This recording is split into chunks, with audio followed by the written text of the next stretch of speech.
বিসমিল্লাহির রহমানির রহিম। আজকে এই 6 দফা দিবস উপলক্ষে আজ আমরা এখানে সমবেত হয়েছি এবং আলোচক বৃন্দকে ধন্যবাদ জানাই। সবাই এই আলোচনা অংশগ্রহণ করেছেন এবং বিভিন্ন দিক তুলে ধরেছেন। 6 দফা কেন এসেছিল সেটাই আমার মনে হয় আমাদের তরুণ সমাজের বা নতুন প্রজন্মের জানা উচিত।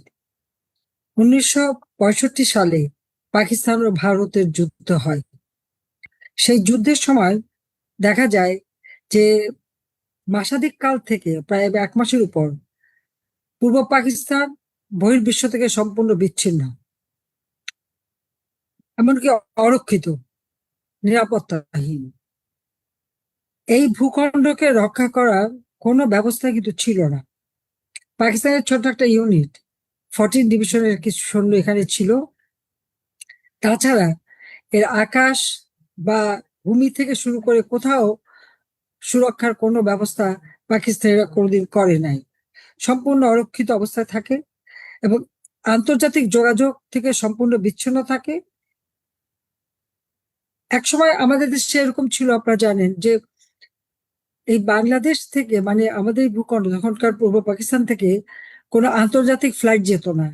বিদেশে যেতে হলে ওই করাচিতে যে তখন বিদেশি প্লেন ধরে যেতে হতো, ভিসাও নিতে হতো ওখান থেকেই। তা আমাদের অবস্থাটা কি ছিল একবার সকলে চিন্তা করে দেখেন। এই যুদ্ধের পর 1966 সালের 5 ফেব্রুয়ারি লাহোরে ওই অঞ্চল সকল রাজনৈতিক দল মিলে একটা কনভেনশন আহ্বান করে। সেই কনভেনশনে জাতির পিতা বঙ্গবন্ধু শেখ মুজিবুর রহমান অংশগ্রহণ করেন এবং 6 দফা দাবি সেখানে উত্থাপন করেন। সেখানে তারা প্রবল বাধা দেয় এবং অন্য অন্য অনেকেই আবার নানা ধরনের প্রস্তাব আনতে শুরু করে। 6 দফাকে তারা গুরুত্ব দেয় না। এমনকি কিছু লোক তো বঙ্গবন্ধুর উপরে চড়া হয়। তারপর তিনি যখন ফিরে এসে ঢাকা এয়ারপোর্টে, তখন তিনি এই 6 দফা ছোট্ট করে ব্যাখ্যা সাংবাদিকদের সামনে তুলে ধরেন। পরবর্তীতে এই 6 দফা প্রস্তাব এবং কেন 6 দফা এবং তার বিস্তারিত সব জনসমক্ষে তুলে ধরার জন্য বুকলেট, লিফলেট ও প্রচার কাজ শুরু করেন এবং বঙ্গবন্ধু শেখ মুজিব সারা বাংলাদেশে চাউনির বেশে তখন মিটিং করা শুরু করেন। আর এই মিটিং করতে যেয়ে কিন্তু তাকে বারবার গ্রেপ্তার করা হয় এবং একটা জায়গায় মিটিং করেন, সাথে সাথে ওয়ারেন্ট ইস্যু হয়, গ্রেপ্তার হয়, ওই দিনই হয়তো আবার মুক্তি পান, আবার গ্রেপ্তার হন। এইভাবেই তিনি তার কাজ চালিয়ে যান এবং 6 দফা জনগণ গ্রহণ করে বাঙালির মুক্তি সনদ হিসেবে।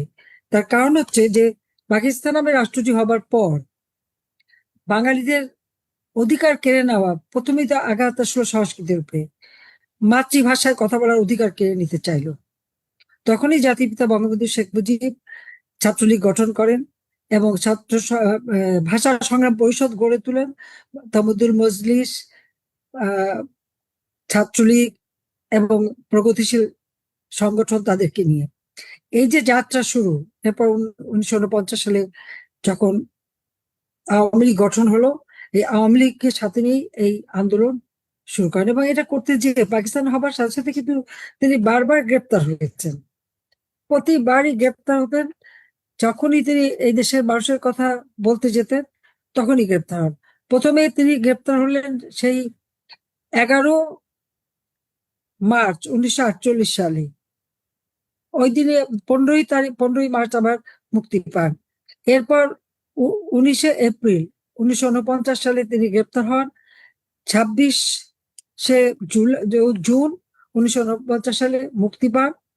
তারপরে 19 জুলাই 1949 সালে গোপালগঞ্জে গ্রেপ্তার হন, কিন্তু ওই দিন জনগণের রোষে তাকে মুক্তি দিতে বাধ্য হয়। এরপর আবার 30শে মে 1954 সালে তিনি আবার গ্রেপ্তার হন। ওই 49 সালে তিনি যখন গ্রেপ্তার হলেন, এরপর তাকে কিন্তু আর মুক্তি দেওয়া হয়নি। তিনি মুক্তি পেয়েছিলেন 52 সালের ফেব্রুয়ারি মাসের 27 তারিখে। সেখানে ভাষা আন্দোলন এবং ঢাকা বিশ্ববিদ্যালয় চতুর্থ শ্রেণী কর্মচারীর আন্দোলন নিয়েই কিন্তু তাকে গ্রেপ্তার করা হলো। এইভাবে বারবার তিনি গ্রেপ্তার হতে থাকেন। অর্থাৎ বাঙালির মুক্তির কথা, বাঙালির অধিকারের কথা যখনই তিনি বলতে গেছেন, তখনই তাকে গ্রেপ্তার করা হয়েছে। এটা হলো বাস্তবতা। তিনি 30 মে 1954 সালে গ্রেপ্তার হন। 18 ডিসেম্বর 1954 সালে মুক্তি পান। এরপর আবার 12 অক্টোবর 1958 সালে তাকে যখন গ্রেপ্তার করা হলো, তারপর তিনি মুক্তি পান 17 ডিসেম্বর 1959 সালে। এই দীর্ঘদিন তিনি কারাগারে বন্দী ছিলেন। তার কারণ, তার মার্শাল ল জারি করা হয়। মার্শাল ল জারি করে বঙ্গবন্ধুকে গ্রেপ্তার করে। এরপরেও তিনি থেমে থাকেননি। বাঙালির অধিকার আদায়ের কথা তিনি বারবার উচ্চারণ করতে থাকেন, যে কারণে 7 ফেব্রুয়ারি 1962 সালে আবার গ্রেপ্তার হন। 18 জুন মাসে 18 তারিখ জুন মাসে 1962 সালে মুক্তি পান। তারপর আবার 31 মে 1964 সালে গ্রেপ্তার হন, কিন্তু ওই দিনই তিনি মুক্তি পান। 30 জুন 1964 সালে আবার গ্রেপ্তার হন, কারাগারে নিয়ে যায়, আবার সন্ধ্যায় মুক্তি পান। 7 নভেম্বর 1964 সালে আবার ওই গ্রেপ্তার হন। 28 জানুয়ারি 1966 সালে গ্রেপ্তার হন, আবার ওই দিনই মুক্তি পান। অর্থাৎ যেখানে যেখানে তিনি মিটিং করতেন সেখানেই তাকে গ্রেপ্তার করা হলো। এরপর যখন তিনি 6 দফা দিলেন, 6 দফা দেওয়ার পরে যে যে জেলায় গেছেন তিনি, যশোর, খুলনা, রংপুর, রাজশাহী, সিলেট, যেখানে এই যে বক্তৃতা দিয়েছেন সেখানে তার বিরুদ্ধে একটা মামলা দেওয়া হয়েছে। এবং এইভাবে 8 বার তাকে গ্রেপ্তার এবং মুক্তি পেয়ে আবার তিনি আন্দোলন শুরু করেন। এরপর তো পরে তো 8ই মে সেই দিন নারায়ণগঞ্জে বিশাল জনসভা হয়। কাজে ওই জনসভার পরে যে গ্রেপ্তার করে নিয়ে যায়, 12 তারিখ গ্রেপ্তার দেখায়। 6 দফা আন্দোলনের জনগণের কাছে এত জনপ্রিয় হয়েছিল কেন? 6 দফা কি ছিল? আমি খুব অতি সংক্ষেপে 6 দফার দফাগুলো একটু তুলে ধরতে চাই। 6 দফার প্রথম দফা ছিল পাকিস্তানে ফেডারেল রাষ্ট্র প্রতিষ্ঠিত হবে। কেন্দ্র ও অঙ্গরাজ্যগুলির সংসদ প্রাপ্তবয়স্কদের সরাসরি ভোটে নির্বাচিত হবে এবং জনসংখ্যার ভিত্তিতে প্রতিনিধিত্ব প্রাদেশিক পরিষদে মানে গড়ে তোলা হবে। এবং প্রাদেশিক পরিষদ অর্থাৎ প্রত্যেক প্রদেশের যে পরিষদ, সেখানে জনসংখ্যার ভিত্তিতে ভোটে পার্লামেন্ট তৈরি হবে। সম্পূর্ণ স্বায়ত্তশাসিত প্রদেশ হবে। দ্বিতীয় দফায় ছিল শুধু বিদেশ নীতি ও রাষ্ট্রীয় নিরাপত্তা ফেডারেল সরকারের দায়িত্বে থাকবে, অর্থাৎ কেন্দ্রের দায়িত্বে থাকবে। বাকি সকল বিষয় অঙ্গরাজ্যগুলির এখতিয়ারভুক্ত হবে। তৃতীয় দফা হলো, যদি এমন ব্যবস্থা উদ্ভাবন ও প্রবর্তন করা যায় যাতে দেশের এক অংশ থেকে অন্য অংশে, অর্থাৎ পূর্ব পাকিস্তান থেকে পশ্চিম পাকিস্তানে বা পশ্চিম পাকিস্তান থেকে পূর্ব পাকিস্তানে পুঁজি বা পাচার রোধ নিশ্চিত করা যাবে, তবে সারা দেশের জন্য একই মুদ্রা থাকবে। আর যদি এটা না করা যায়, অন্যথায় পূর্ব পাকিস্তান ও পশ্চিম পাকিস্তানের জন্য দুটি আলাদা মুদ্রার ব্যবস্থা করা হবে। চতুর্থ দফায় যেটা উল্লেখ ছিল যে চতুর্থ দফায় কর নির্ধারণ ও আদায়, এই কর নির্ধারণ ও আদায়টা অঙ্গরাজ্য সমূহের হাতে থাকতে হবে। অঙ্গরাজ্যের এখতিয়ারভুক্ত থাকবে। ফেডারেল সরকারকে নির্ধারিত হারে অর্থ দেওয়া হবে, কারণ সেন্ট্রালের জন্য একটা অংশ দেওয়া হবে, কিন্তু প্রত্যেকটা প্রদেশে তাদের নিজস্ব অর্থনৈতিক ব্যবস্থাটা থাকবে এবং তাদের কর আদায় এবং এটা নির্ধারণ করা এবং আদায় করা, এটা তাদের হাতে থাকতে হবে। পঞ্চম দফা হচ্ছে অঙ্গরাজ্যগুলি আলাদা আলাদা বৈদেশিক মুদ্রা তহবিল প্রতিষ্ঠা ও পরিচালনা করবে এবং বৈদেশিক বাণিজ্য ও বৈদেশিক সাহায্য নিয়ন্ত্রণ করবে। কারণ যে অঙ্গরাজ্যগুলির জন্য অর্থাৎ প্রদেশের জন্য তার নিজস্ব একটা বৈদেশিক মুদ্রা অর্জনের সুযোগ থাকবে এবং সেই টাকা তারা নিজেরা খরচ করতে পারবে। এখানেও ছিল যে কেন্দ্রের জন্য একটা অংশ দেওয়া হবে। ষষ্ঠ দফা হচ্ছে অঙ্গরাজ্যগুলি সমস্ত আধা সামরিক বাহিনী গঠন করবে ও নিয়ন্ত্রণ করবে এবং নিরাপত্তা ব্যবস্থা গড়ে তুলবে। নৌবাহিনীর হেডকোয়ার্টার এই বাংলাদেশ অর্থাৎ তদানীন্তন পূর্ব পাকিস্তানে হবে এবং সামরিক একাডেমি পূর্ব পাকিস্তানে গড়ে তুলতে হবে এবং যথাযথ সামরিক ট্রেনিং এবং সামরিক শক্তিকে আরো শক্তিশালী করতে হবে। এখানে একটা জিনিস আপনারা লক্ষ্য করবেন যে প্রথম ও দ্বিতীয় যে দফা সেখানে কিন্তু রাজনৈতিক প্রশাসনিক ব্যবস্থা সম্পর্কে প্রস্তাব করা হয়েছে, আর তৃতীয় চতুর্থ পঞ্চম দফায় অর্থনৈতিক বিভিন্ন প্রস্তাব বিধৃত হয়েছে এবং সেখানে অর্থনৈতিক ব্যবস্থাপনাটা কেমন হবে সেই কথাটা বিস্তারিত বলা আছে, যা মানে পূর্ববঙ্গ সহ অর্থাৎ পূর্ব পাকিস্তান তখনকার অঙ্গরাজ্যগুলি সাধারণ মানুষের যে আর্থ সামাজিক উন্নতি বা সামাজিক নিরাপত্তা এই বিষয়টা তারা নিজেরা করতে পারবে সেই ব্যবস্থাটাই দেওয়া হচ্ছে। আর ষষ্ঠ দফা হচ্ছে প্রতি অঙ্গরাজ্যে একটা নিরাপত্তা নিশ্চিত করার ব্যবস্থা করা হবে, সেখানে প্যারামিলিশিয়া গ্রুপ গড়ে তোলা, নিজস্ব মানে বাহিনী গড়ে তোলা এবং যার যার প্রদেশকে সুরক্ষিত করার ব্যবস্থা নিজেরা করতে পারবে।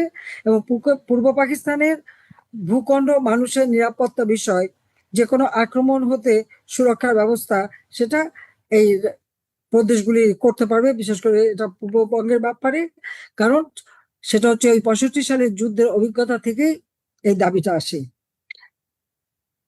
অতি সংক্ষেপে আমি এটা তুলে ধরলাম কারণ এটা প্রচারের জন্য বিস্তারিত ভাবে ব্যাখ্যা লেখা ছিল এবং সারা বাংলাদেশে এটা প্রচার হয় এবং সাধারণ মানুষ এটাকে গ্রহণ করে তাদের মুক্তির সনদ হিসেবে। কারণ পাক যুদ্ধকালীন নিরাপত্তাহীনতা এটা পূর্ব পাকিস্তানের মানুষের চক্ষু খুলে দেয় যে আমরা যে কত অসহায় অবস্থায় থাকতে পারি। কারণ ওই সময় যুদ্ধে যদি ভারত আক্রমণ করতো পূর্ব পাকিস্তানকে, তো পাকিস্তানের কোনো ক্ষমতা ছিল না পূর্ব পাকিস্তানকে রক্ষা করে। এটা হলো বাস্তব কথা। যাও এই এখান থেকে কিন্তু মানুষের ভিতরে চলে আসলো কিভাবে তারা দেশটাকে স্বাধীন করবে। বঙ্গবন্ধু সারা বাংলাদেশ ঘোরেন, এখনকার মতো যোগাযোগ ব্যবস্থা এত ভালো ছিল না, নৌকা পায়ে হেঁটে স্টিমার লঞ্চ সমস্ত দেশ ঘোরেন। তিনি 35 দিনে 32টা জনসভা করেন। সর্বশেষ জনসভা তো তিনি আদমজিতে করলেন, তারপর ওই দিন রাত্রি তো তাকে গ্রেপ্তার করা। এই গ্রেপ্তার করার পর আন্দোলন গড়ে তোলার জন্য যিনি সবচেয়ে বেশি ভূমিকা রেখেছিলেন তিনি হলেন আমার মা। আমার মা এই ছাত্র পরিষদ গড়ে তোলা, ছাত্র সঙ্গে যোগাযোগ রাখা, তার নির্দেশ দেওয়া এবং আমার বাবা কারাগারে থাকে সেখান থেকে ব্যবস্থা তিনি করতেন। এবং সব থেকে বড় কথা হলো আমরা মাকে ছাত্র করে বলতাম যে তুমি তো সবচেয়ে বড় গেরিলা। এই যে ছাত্র সংগ্রাম পরিষদ গড়ে তোলা আমরা নিজেরাও সেখানে সক্রিয় ভূমিকা রেখেছি। আমরা সবসময় ছিলাম, আমি ঢাকা বিশ্ববিদ্যালয়ের ছাত্র, শেষ হয়ে সেলিম ভাইও ঢাকা বিশ্ববিদ্যালয়ের সবাই।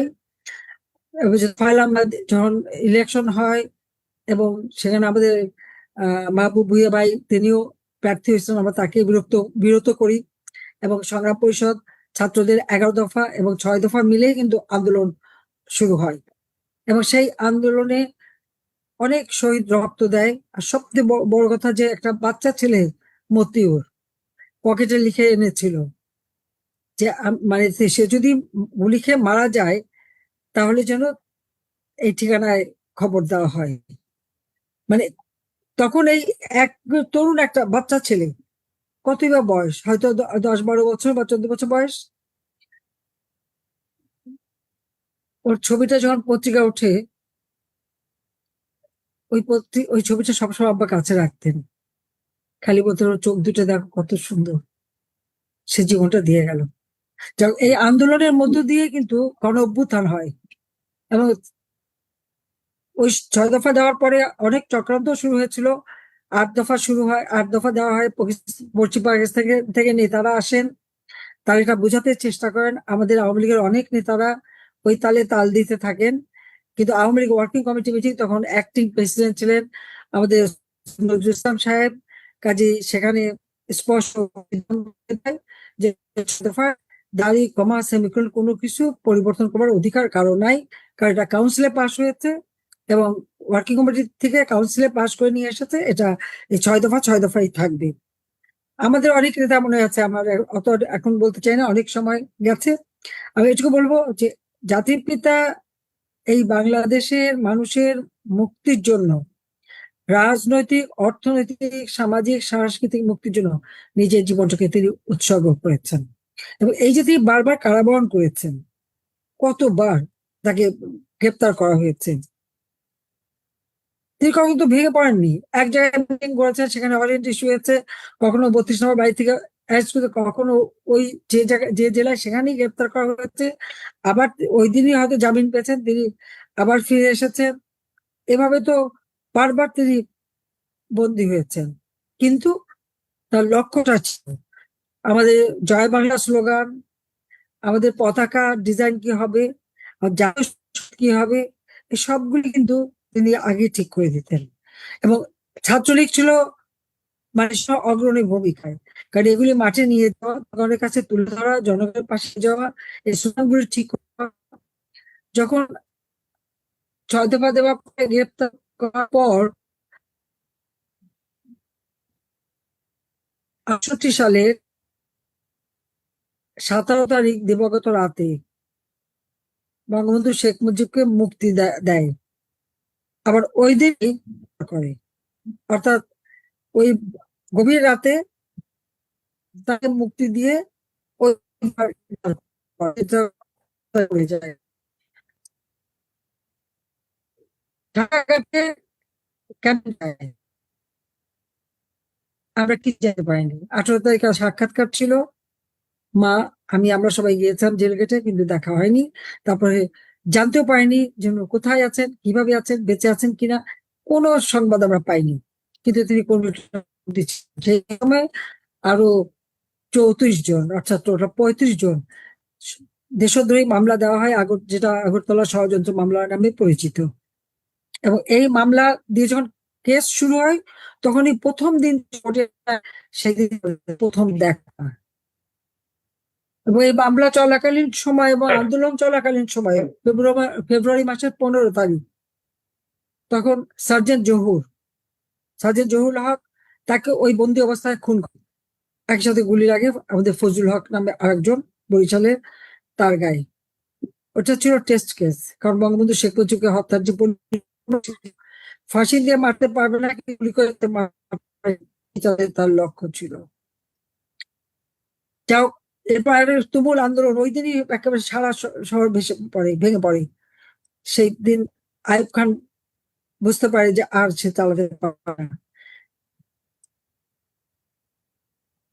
ওই সময় আইয়ুব খান দলকে এবং বঙ্গবন্ধুকে পেরোলে মুক্তি দিয়ে আনতে চায়। আমার মা প্রথমে আমাকেই খবর দিয়ে, কারণ আমাদের তখন অনেকে নেতারা সেখানে হাজির, আর গাড়ি টাড়ি হাজির, জিপ হাজির, তাকে নিয়ে যাবে পাকিস্তানে আলোচনা করার জন্য আইয়ুব খানের সাথে। আমার মা বললেন যে তুমি শুধু আব্বাকে যে বলবে যে উনি যেন কিছুতেই না, আমি আবেদন করছি সাক্ষাৎকার পেলে সব বিস্তারিত বলবো। যাই হোক, আমি সেখানে যাই এবং সেই বার্তাটা পৌঁছাতে সক্ষম হই। সেটা আবার অন্য ইতিহাস, সেটা বলেছি এক সময়। যা হোক, তিনি পেরোলে যেতে অস্বীকার করেন। এদিকে তখন উত্তাল অবস্থা, এবং মানুষ তখন ক্যান্টনমেন্টের দিকে ছুটছে যে সেখান থেকে বঙ্গবন্ধুকে ফেরত নিয়ে আসবে। ওই অবস্থা, আর আন্দোলনটা তখন পশ্চিম পাকিস্তানেও শুরু হয়, আইয়ুব বিরোধী আন্দোলন। আইয়ুব খান পতন হয়, কিন্তু তার আগে আইয়ুব খান 21শে ফেব্রুয়ারি মামলাটা প্রত্যাহার করে, আর 22শে ফেব্রুয়ারি বঙ্গবন্ধু শেখ মুজিবকে বাড়িতে পৌঁছে দিয়ে যায়। শুধু একজনই ফিরতে পারেনি, সার্জেন্ট জহুর, তাছাড়া বাকি সবাই মুক্তি পায়। এই মুক্তি পাওয়ার পর থেকে তো নির্বাচন, নির্বাচন 6 দফা ভিত্তিতেই হয়, যার এটা আইয়ুবের পথে পরে ক্ষমতা নিল, কিন্তু সে রাজনীতি মুক্ত করে দিচ্ছিল। নির্বাচন হয় পূর্বে যে সিস্টেম করেছিল যে শুধুমাত্র যারা ট্যাক্স দেবে আর ওই ইউনিয়ন কাউন্সিলে যারা নির্বাচিত তারা ভোটার, সেই ভোট দিয়ে পার্লামেন্ট বসতো। কিন্তু এখানে ওয়ান ম্যান ওয়ান ভোট, এক ব্যক্তি এক ভোট, এটা কিন্তু বঙ্গবন্ধুরই দাবি ছিল এবং সেটাই আমরা অর্জন করলাম। এবং 69 গণ অভ্যুত্থান থেকে 70 নির্বাচনে বিজয় এবং বাঙালির হাতে ক্ষমতা পাকিস্তানিরা নিতে দেবে না, ওই চক্রান্ত, ঐতিহাসিক 7ই মার্চের ভাষণ, যে ভাষণ মানুষকে সম্পূর্ণভাবে জাগ্রত করেছিল, সেই যে ঐতিহাসিকতা, মানে এবারের সংগ্রাম মুক্তির সংগ্রাম, এবারের সংগ্রাম স্বাধীনতার সংগ্রাম, এটা সমস্ত বাঙালি জাতির মুখে মুখে। এবং যে নির্দেশনা তিনি দিয়েছিলেন সেই নির্দেশনা মেনে মুক্তিযুদ্ধের মধ্য দিয়ে আমরা বিজয় অর্জন করি। এরপর জাতির পিতা বঙ্গবন্ধু ফিরে আসেন।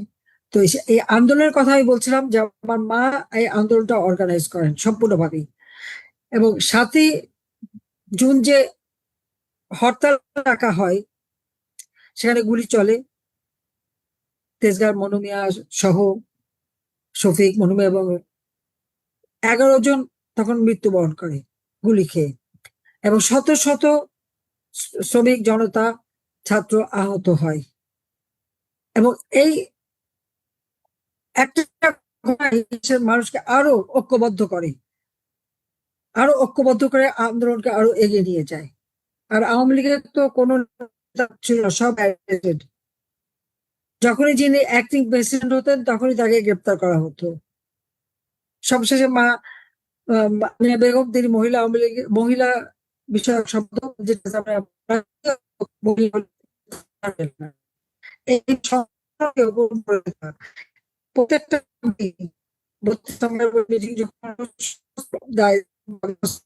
আমার করতেন, এখন মা ছাত্র সংগ্রাম করে ছাত্রদের সাথে বা ছাত্রদের সাথে দেখা করার জন্য তিনি কিন্তু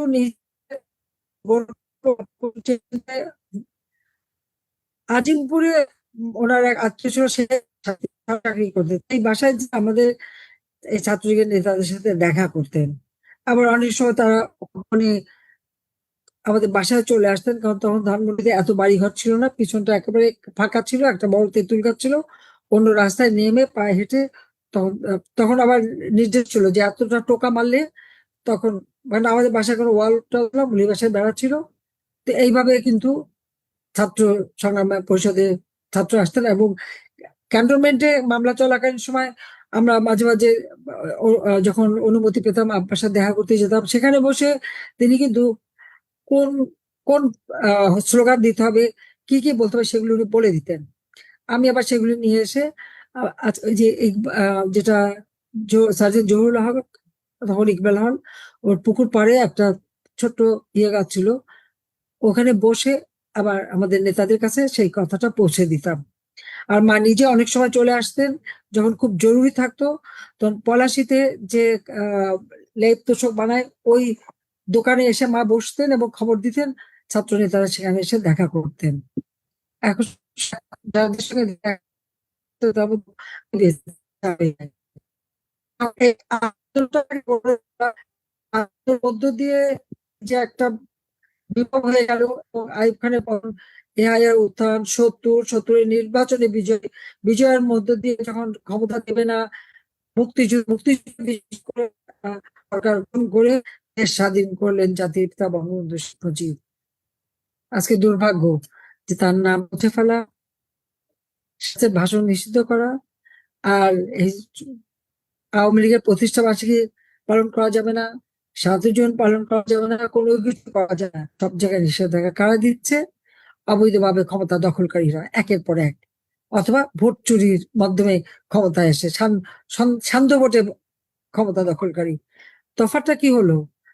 একটা বিশ্ব বাটপার ক্ষমতায় ছিল, দেশটাকে শেষ করে দিয়ে গেছে, অর্থনৈতিক ভাবে পঙ্গু, শত শত শিশুর মৃত্যু, প্রতিনিয়ত নারী ধর্ষণ, শিশু ধর্ষণ, মানুষের পেটে খাবার নেই, শ্রমিকের কাজ নেই, তরুণ সমাজের চাকরি ব্যবস্থা নেই, শিক্ষার সুযোগ নেই, সবকিছু ধ্বংস। একটা রাষ্ট্রের উন্নয়নশীল দেশ, সেই দেশটাকে আজকে শূন্যের কোঠায় নিয়ে গেছে। বা একটা হচ্ছে বাটপার, বিশ্ব বাটপার ইউনূস, আর একটা সেই সাথে জুটছে 21 আগস্ট আইভি রহমানের হত্যাকারী তারেক জিয়া। আজকে আওয়ামী লীগের নেতা কর্মীদের উপরে পরিকল্পিত ভাবে তাদের উপর হামলা চলছে, মামলা চলছে। মামলা তো সীমা নেই, বাড়ি ঘর লুটপাট, সবকিছু ধ্বংস, অর্থনৈতিকভাবে পঙ্গু। তারা ভেবেছে যে এইভাবে আওয়ামী লীগকে শেষ করে দিতে হবে। আওয়ামী লীগকে শেষ করতে পারবে না, পারে না। আওয়ামী লীগ এদেশের স্বাধীনতা এনে দিয়েছে, আওয়ামী লীগ অর্থনৈতিক মুক্তি এনে দিয়েছিল, আওয়ামী লীগ এদেশের মানুষের পেটে ভাত, তাদের শিক্ষার ব্যবস্থা, স্বাস্থ্যের ব্যবস্থা, কর্মসংস্থান ব্যবস্থা করেছে। আওয়ামী লীগ দেশের মানুষের জন্য কাজ করে।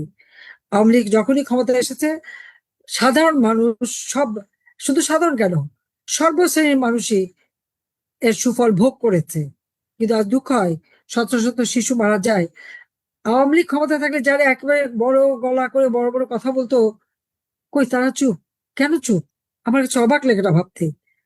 ঠিক আছে, তারা চুপ থাকুক, কিন্তু আওয়ামী লীগের নেতা কর্মীরা বা জাতির পিতার আদর্শে বিশ্বাসী যারা, আমাদের তরুণ সমাজ, ছাত্র সমাজ, যুব সমাজ, আজকে সবাই জেগেছে। সারা কৃষক, শ্রমিক, মেহনতি মানুষ জেগেছে। তাদের সবাইকে নিয়েই আমাদের আবার সেই গৌরব ফিরিয়ে আনতে হবে। এই 6 দফা দিবসে সেটাই হবে আমাদের প্রতীক্ষা। জাতির পিতা বঙ্গবন্ধু শেখ মুজিবুর রহমানের প্রতি আমি শ্রদ্ধা জানাই। আজকে আমাদের যে সকল নেতারা, কর্মী এবং জনসাধারণ, ছাত্র, শিক্ষক যারা এই বাটপার ইউনূসের ক্ষমতা দখল এবং এই 21 আগস্ট গ্রেনেড হামলাকারী ক্ষমতায় এসে যাদেরকে নির্মমভাবে হত্যা করে যাচ্ছে, যারা শাহাদাত বরণ করেছে, তাদের আত্মার মাগফিরাত কামনা করি। আহতদের আরোগ্য কামনা করি। স্বজনহারা বেদনা নিয়ে যারা বেঁচে আছে, তাদের প্রতি আমার সহমর্মিতা জানিয়ে আমার বক্তব্য শেষ করছি। ইনশাল্লাহ জনতার জয় হবেই হবে। জয় বাংলা, জয় বঙ্গবন্ধু। খোদা হাফিজ।